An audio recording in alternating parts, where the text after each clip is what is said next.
The protective environment of a greenhouse gives you the opportunity to consistently produce healthy, uniform transplants that will establish quickly when transplanted to the field. The conditions in the greenhouse are under your control, but proper management is essential for consistent success. This series of videos will help you become a better greenhouse manager. In this tape, we'll discuss tray selection, soilless media preparation and tray filling, fertilization, clipping, and disease management in the float system. Tape 2 will discuss the principles of temperature control in greenhouses. You probably have a considerable investment in your greenhouse, so you want to get the maximum production of plants per square foot while producing plants of acceptable size and quality.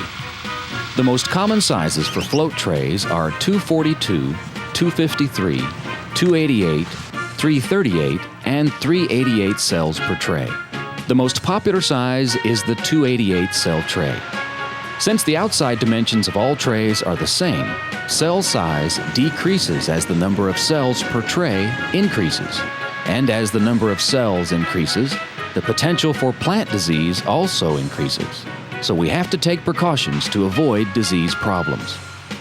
Tray filling is one area where misconceptions are common. Some growers mistakenly believe that they need to pack the soilless media tightly in the trays.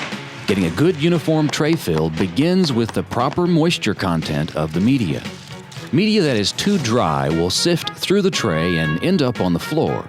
The result is a dry cell and poor germination. A much more common problem is media that's too wet. With too much moisture, the media clumps together, forming bridges in cells that prevent media from reaching the bottom of the cell. Wet media also clogs filler boxes. And as you can see here, media that is too wet forms a clump when squeezed. At the proper moisture, the media will hold form but spring back slightly when squeezed. Media that is too dry does not hold its shape. When media is at the proper moisture, it will flow and fill trays more evenly. Avoid pressing media into the trays. We recommend filling soil hoppers only about half full to avoid placing excess weight on the trays. Fertilization is another area where it's real easy to make a mistake. Proper fertilization begins with the selection of an appropriate water-soluble fertilizer. Choose a fertilizer which has phosphorus lower than nitrogen and potash, such as 20-10-20, 21-8-18, or 15-5-15. Higher levels of phosphorus aren't needed and only cause lush top growth, and you will have to clip more often. Look closely at the guaranteed analysis for the type of nitrogen in the fertilizer. Float fertilizer should have only nitrate and ammonium forms of nitrogen. Avoid fertilizers that contain urea because they can stunt seedlings and turn them yellow. Carefully calculate, don't guess, the amount of fertilizer needed to provide 100 parts per million of nitrogen.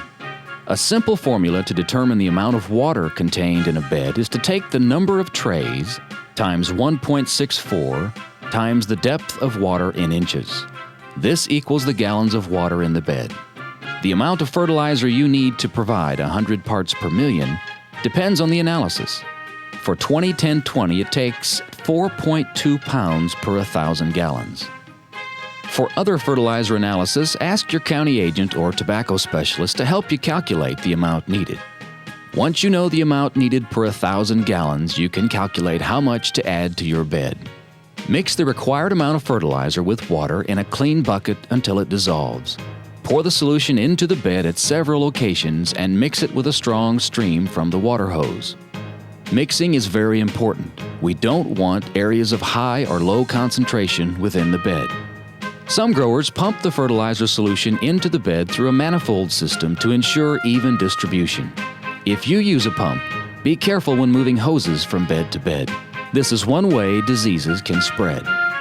Fertilizer can be added at seeding time or up to 7 days after. Delaying the fertilizer application may help in the control of severe algae problems. Fertilizer levels should be monitored with a conductivity meter.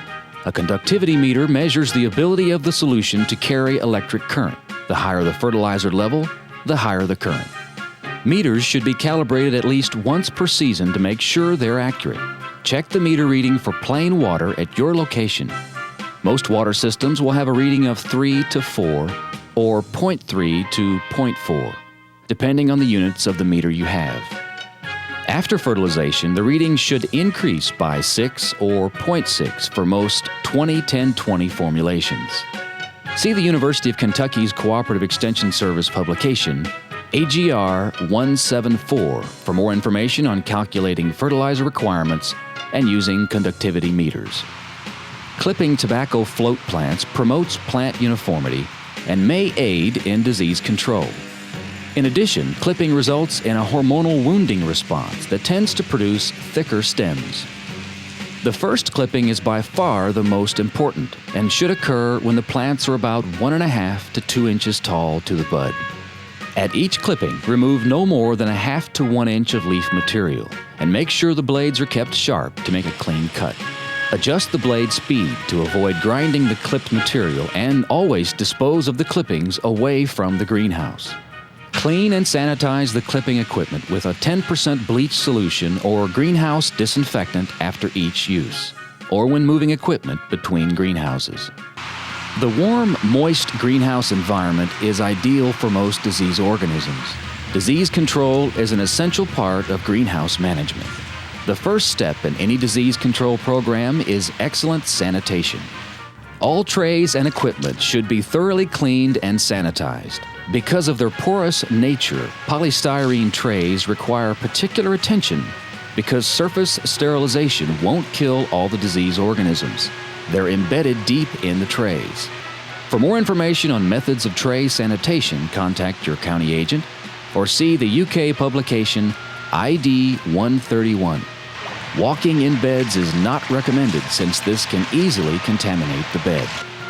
Management of the moisture inside a greenhouse can also help to prevent or slow the spread of diseases. At high relative humidity, disease organisms thrive. Spray programs for disease control should begin as soon as the plants are large enough to tolerate the chemicals. To be most effective, disease control should be used preventively.